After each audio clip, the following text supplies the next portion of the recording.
हमने सीखा है ये रसूलों से, जंग लड़ना है सदा वसूलों से। नफरत वाली गालियां तुम दो, हम देंगे जवाब फूलों से। आदरणीय राहुल गांधी जी। उन्होंने पूछा क्या कर रहे हो?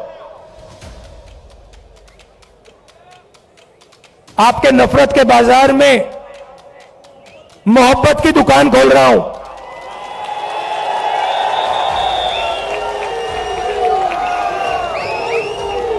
नफरत के बाजार में मोहब्बत की दुकान सिर्फ मैं नहीं खोल रहा हूं, करोड़ों हिंदुस्तानी खोल रहे हैं। आप लोग खोल रहे हो। ये देखो, मैं टी शर्ट पहना हूं, ये तो शर्ट भी नहीं पहने। वो मीडिया नहीं दिखाती भैया। भैया कैसे दिखाएंगे बेचारे? भैया एक बात बताओ, भैया एक बात बताओ। आप देखो, आप समझो बात। आप कभी घोड़े पे बैठे हो ना? घोड़े पे लगाम होती है ना। अगर आप लगाम को इधर करोगे तो उधर जाएगा ना वो, अगर उधर करोगे उधर जाएगा ना वो।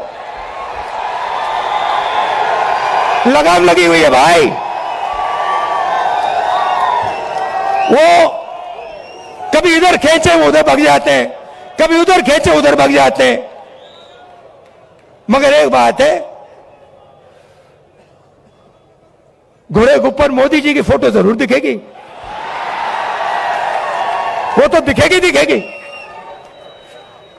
तो भैया अब बेचारे के ऊपर लगाम लगा हुआ है, वो क्या करें? उनकी गलती नहीं है। इनको भी जीना है, खाना खाना है, बच्चों की देखभाल करनी है, करनी तो है ना। सही बात है।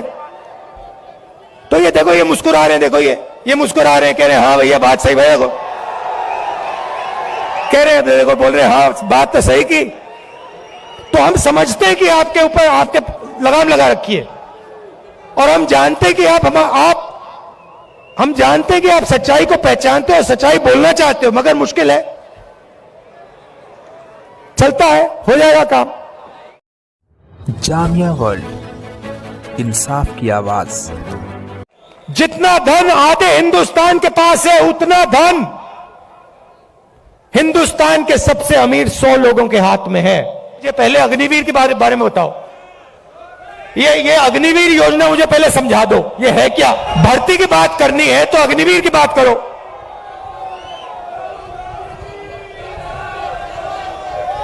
ये कहते हैं, पहले कहते हैं हम देशभक्त हैं।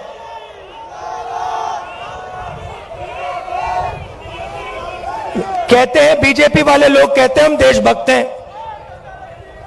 मुझे इनकी देशभक्ति समझाओ। हिंदुस्तान में लाखों युवा सुबह उठ के 4 बजे, ये यात्रा 6 बजे शुरू होती है, ये यात्रा 6 बजे शुरू होती है। इसके बारे में कंप्लेंट आ रही है कि भैया इसको 6 बजे नहीं, इसको 7 बजे शुरू करो। मैं कहता हूं नहीं, मैं नहीं करता, मैं 6 बजे करूंगा। 8 बजे कह रहे हैं। देखो, ये 6 बजे चालू होती है। किसान कितने बजे उठता है? 4 बजे। जो सेना में भर्ती होने के लिए रनिंग की प्रैक्टिस करता है, वो कितने बजे उठता है? 4 बजे। और ऐसे लाखों युवा सपना देखते हैं, लाखों युवा सपना देखते हैं। किस चीज का सपना? तिरंगे की रक्षा करने का सपना। और लाखों में से वो 4 बजे उठ के दौड़ते हैं। हर स्टेट में सुबह सुबह अगर आप जगो, आप इनको देख सकते हो। कभी उनको रोको, उनसे पूछो भाई क्या कर रहे हो? वो ये नहीं कहेंगे कि हम सेना में जाने की तैयारी कर रहे हैं। वो कहते हैं हम तिरंगे की रक्षा करना चाहते हैं, वो कहते हैं। अब लाखों युवा दौड़ते हैं हर स्टेट में 4 बजे सुबह। उनमें से पहले 80,000, तकरीबन हर साल 80,000 चुने जाते थे। कोई अरुणाचल जाता था, कोई जम्मू कश्मीर, कोई राजस्थान, कोई लद्दाख, कोई ठंड में, रेगिस्तान में, बारिश में अपनी पूरी की पूरी जिंदगी बच्चे, परिवार, माता पिता सब कुछ परे करके छोड़ के बॉर्डर पे जाके खड़ा हो जाता था।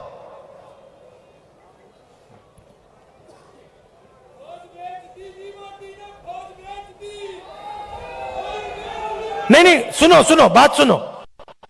वो बॉर्डर पे खड़े होते थे, वहां पे तूफान आ जाए, बर्फ गिर जाए, गोली लग जाए, बम फट जाए, कुछ नहीं।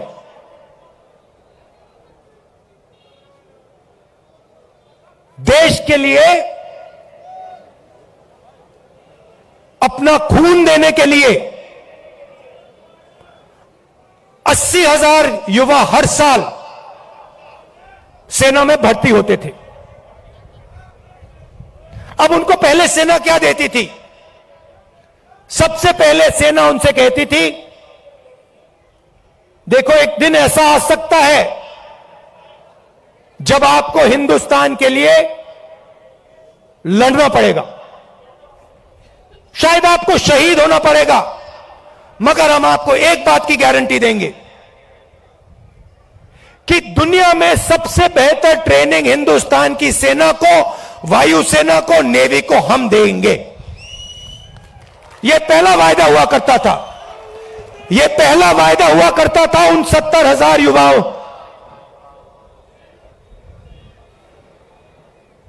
आर्मी कहती थी, हिंदुस्तान की सरकार कहती थी, तुम्हें हम बिना ट्रेनिंग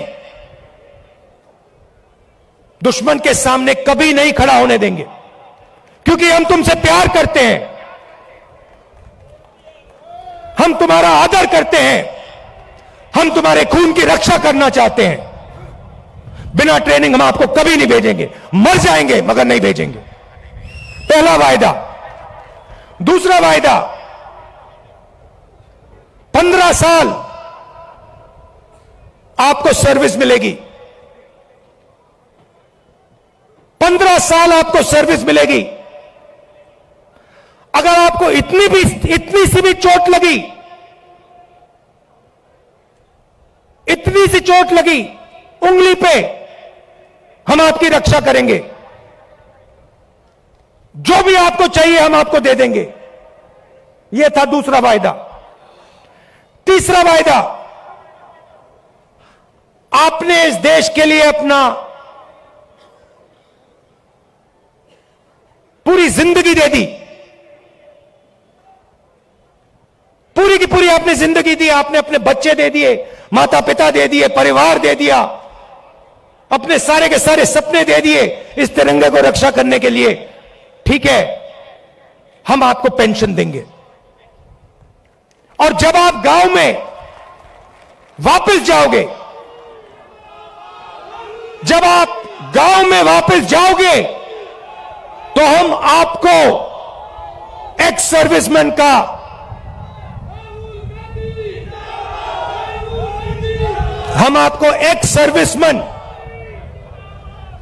कह के हम आपको गांव भेजेंगे कि आपको वहां पे, चाहे आप शहर में रहो, चाहे आप गांव में रहो, जब हिंदुस्तान की बाकी जनता आपकी ओर देखे, वो कहे कि इस व्यक्ति ने वो किया जो मैंने नहीं किया, इस व्यक्ति ने अपनी जिंदगी इस देश को दी, अपना खून इस देश को दिया, अपने सपने इस देश को दिए, और इसीलिए मैं इस व्यक्ति का आदर करूंगा, इसका रिस्पेक्ट करूंगा। ये 3 वायदे हिंदुस्तान की सरकार, हिंदुस्तान की जनता अपनी सेना, अपनी वायुसेना और अपनी नेवी के हर व्यक्ति को देती थी। अब अग्निवीर योजना ने, नहीं सुनिए, अग्निवीर योजना ने ये तीनों के तीनों वायदे तोड़ दिए हैं। अग्निवीर योजना क्या कहती है? उन्हीं 70,000, उन्हीं लाखों युवाओं से कहती भैया 80,000 तो नहीं लेंगे, 40,000 लेंगे।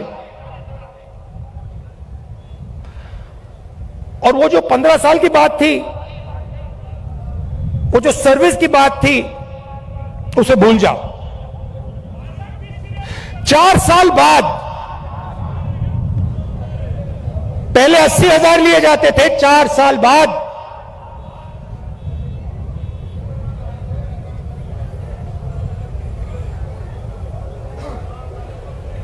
4 साल बाद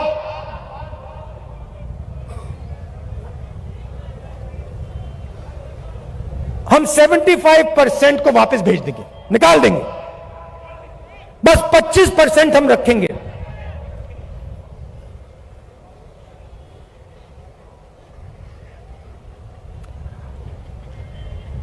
%25 को हम रखेंगे, बाकी को हम छोड़ देंगे। आप लोग जाइए,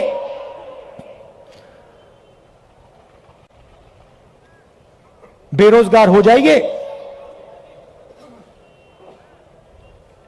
अच्छा, जो पहले हम ट्रेनिंग देते थे, जो सैनिक को तैयार करने में 5, 10, 15 साल लगते हैं, मिसाइल चलाने में, रॉकेट चलाने में, हथियार को ठीक से चलाने में जो टाइम लगता है उसको भूल जाइए। सिर्फ 6 महीने की ट्रेनिंग की जरूरत है।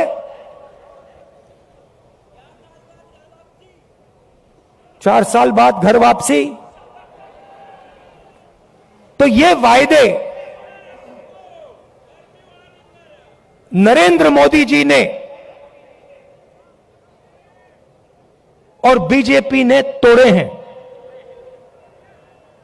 जब मैं ये बात उठाता हूं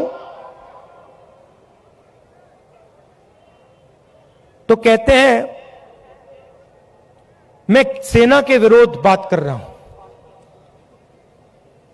मैंने बोला था, प्रेस के मित्र हैं, ये भी उनकी बात करते हैं कि देखो भैया, समझ गए आप,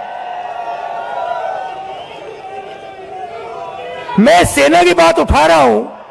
मैं कह रहा हूं कि 15 साल आप सर्विस देते थे, 80,000 युवाओं को देते थे,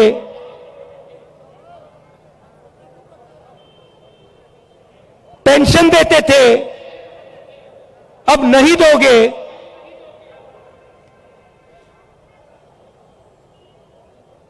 पहले ट्रेनिंग देते थे, सालों के लिए ट्रेनिंग देते थे, अब 6 महीने की ट्रेनिंग दोगे।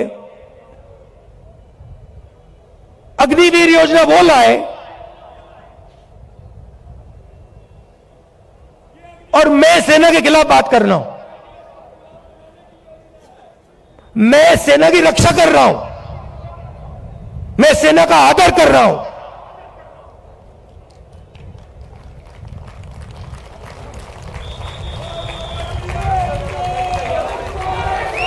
और भाइयों और बहनों, एक और बात, जब वो युवा सड़क पे दौड़ते हैं, लाखों दौड़े, जब उन्होंने सरकार से कहा, जब उन्होंने कहा सरकार से कि भैया ये अग्निवीर योजना हमें अच्छी नहीं लगी, हम आर्मी में देश की रक्षा करना चाहते हैं, तो फिर सरकार ने क्या किया आप जानते हो? सरकार ने कहा कि इनके अगर चेहरे कैमरा पे आ गए, जो धरना दे रहे थे, अगर इनके चेहरे कैमरा पे आ गए तो इनको कोई सरकारी नौकरी नहीं मिलेगी। और धमकाया उनको कि बाहर मत आओ, अग्निवीर के बारे में सच्चाई मत बोलो, नहीं तो तुम्हें सरकारी रोजगार नहीं मिलेगा। मैं चला हूं 3000 किलोमीटर चला हूं, वो सारे के सारे युवा मुझसे मिल रहे हैं, सारे के सारे कह रहे हैं कि हमारा सपना तोड़ दिया, हमारा भविष्य बर्बाद कर दिया। छुपाई नहीं जा सकती बात। हरियाणा 10%, सेना को 10% हरियाणा लोग देते हैं, आप देते हो। हरियाणा का हर युवा जानता है, अग्निवीर का मतलब हर युवा जानता है, हर सैनिक जानता है। किसान के लिए अग्निवीर योजना वो 3 काले कानून थे। जो सेना के लिए अग्निवीर है वो किसानों के 3 कानून थे। सारे के सारे किसान खड़े हो गए, काले कानूनों के खिलाफ खड़े हुए। आप सब खड़े हुए, हम खड़े हुए, याद है आपको? और जब किसान खड़े हुए, नरेंद्र मोदी जी ने क्या कहा? गलती हो गई, मुझसे गलती हो गई, नरेंद्र मोदी जी कहते हैं।